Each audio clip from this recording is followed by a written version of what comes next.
Hi, I'm Linda Marson from Global Spiritual Studies, and today I'm talking with Roxy Sim, creator of the Pearls of Wisdom Tarot deck, which has been described as the most optimistic deck out there. Now we have Roxy's Pearls of Wisdom workbook, and that workbook is so much more than a guide to the meaning of her 22 major arcana cards. It's a guide to the healing qualities of the symbols in the intricate and beautiful artwork of her deck. The meditations, journaling and healing art projects in the workbook are truly unique. No other tarot artist has produced a resource of this kind to accompany their deck. So why did Roxy do it? How will the Pearls of Wisdom workbook help you? Roxy, you provide a text for a guided meditation to each of the major arcana cards. So what's the purpose of the meditation in the workbook? Well, the purpose of the meditation is to actually put the viewer or the student into the card so that they become the fool and they take on the attributes of the fool or how it might feel to be the fool. And to make it so sense-oriented, you can smell the chrysanthemums and you can feel the wind blowing in your hair and hear the dog barking. And so it takes you into the card so that you can fully experience everything that's in the card. You know, what are some possible reactions after they've done the meditation and they've been looking at a particular image? In fact, why don't you pick one particular image from the Fool card? Say someone was focusing very much on the boat. What are some possible ways that they might respond, do you think? Experiences they might have. Okay, one of the reasons I did the boat, it's a little bit different than most fools on the cliff, right? And if you look in the background, he's already gone over the cliff on the waterfall. So, you know, it's downstream a little bit. One of the things about this whole deck was created as a healing mode. It was my art therapy and my healing. And what I found at one point in my life when things were very difficult and I was very ill, that I just had to go to bed and had the sense of floating in this dory in the middle of a storm, and that I just couldn't fight it. I couldn't row. I couldn't do anything but just kind of hold on and ride out the storm. That was the boat, in the sense that you're going to ride out your storms in the boat. And the boat has the name Serendipity on the side. And so life is to trust in that, is to trust that the right things will come to you at the right times and that kind of thing. And the little tenacious Cairn Terrier at the front of the boat is, you know, to follow your instincts, but also, you know, terriers are also known to follow their noses into trouble. This is actually my dog, Megan, and yeah, she's tenacious, those little terriers, right? And so there's that aspect that the dog is barking out the warning, which is a rock or boulder in front of the Fool, and there's no paddle.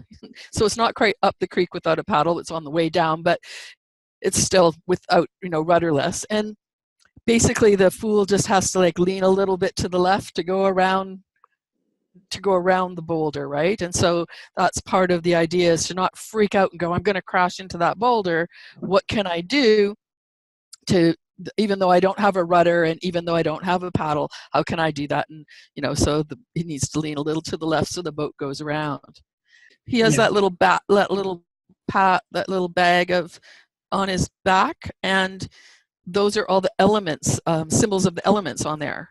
So the Fool has all the elements he needs to go with the flow, right? So that's kind of the whole thing, is to trust that you have what you need and trust in your instincts.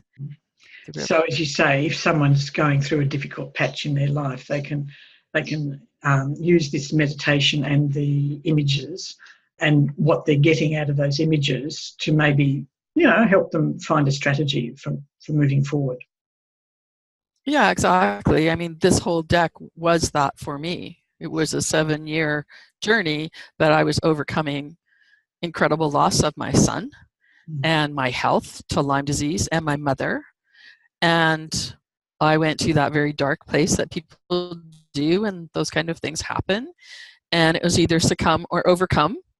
And I'd also studied art therapy at university when I was doing a year in counseling, and I knew that it worked. I was also an art teacher and all of that. So I knew that art is an uplifting thing. So I needed to first uplift myself in the healing, and then hopefully, and I've actually, had some pretty good feedback on that, that it uplifts others and offers balance and bright colors and uplifting imagery and all of that for each of the cards that is healing in that way, just to look at it. Yes, let's actually move now to the actual art healing projects, which are absolutely unique as a way of responding to a tarot deck. First question, particularly for someone like me, is: do you have to be artistic? Do you have to know how to paint to gain any benefit from all the healing art projects? Well, actually, this project is really kind of an interesting one, because I have done similar things with, kindergarten kids, my grandkids, all the way up to adults. And everybody in there has totally enjoyed doing this. It's a very magical process to watch take place in front of you. There was one little boy at the school who just was going, "It's so cool. This is the coolest thing I've ever done." And he'd throw salt. "Oh, this is so cool." And he was just getting all excited. And it was so neat to watch this happen in front of their eyes. In fact, if you are an artist, I take away your abilities. Okay? So much of much of everything is control. It has to be this way. Your left brain goes, "Oh, that's not right," and you get all of that kind of stuff with the art, right? You start with drawing on white paper with a white wax candle, no fine tip point, no pen, no ink, and you can't see what you're drawing. So now your control, I just took it away. Right now, there is no control, other than it will be a butterfly shape, but you can't really see what it is, okay? Yeah.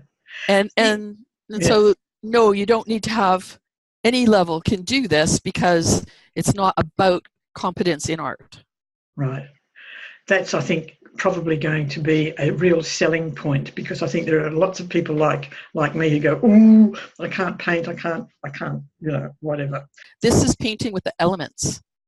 Right? There's that aspect too, right? So we light the candle and drip the wax, so you have the fire, right? We wet the paper with the water, and then we put the salt on for the earth, right? And then air to dry, or you can actually blow the colors around with the straw for the air. And then, so you're actually painting with the elements too, and they have their own innate things that they do.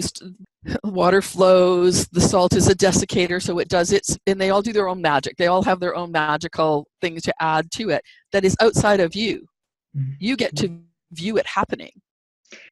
Just looking at the examples in the workbook, what you do is you show people how to create aspects of the images that they're looking at, like the butterfly, for example. But presumably, when a person's doing their own art project, they can draw any sort of shape of a butterfly. They don't have to be following what you've got in the book. Or they can No.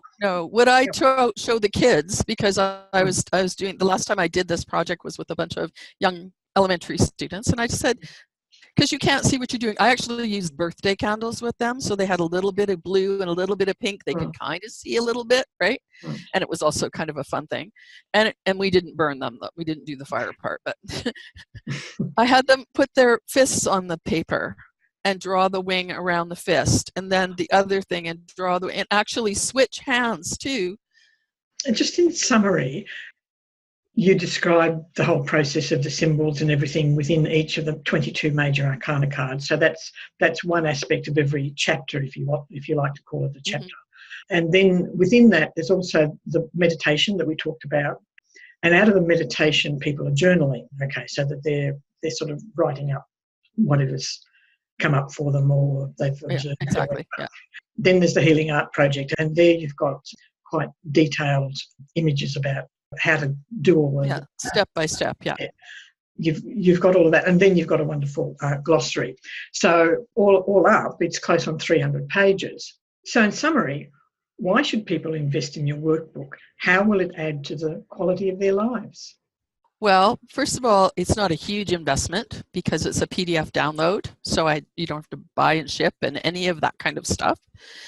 I think the investment just for the full page prints, high resolution prints of each of the cards is worth the money right there, just saying. But anyway, that's just aside. Pearls of Wisdom Tarot is not a copy of any other deck. I took it on as an artist and I wanted it to be an original product, and I really didn't know much about the tarot as before I went. I did a lot of research as I went along, so a lot of this is my research. I learned and read a lot of books and kind of put it all together, and then came back with how can I show that in an imagery, and a lot of the symbols are unique to my deck. So by having all of this information, I actually, the question sheet gets you to look at it because they're very busy cards, absolutely busy, no question. But to me, it was like, if you're going to read something, you need something to read.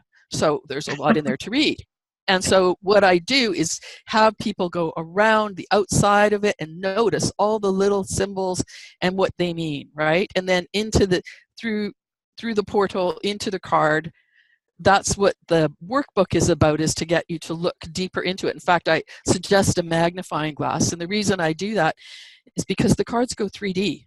When you put a magnifying glass and you look at it through both eyes, through the big magnifying glass, the colors pop on each other, and it kind of, but it also shows there's a lot of detail, so you actually draw your attention to all those things.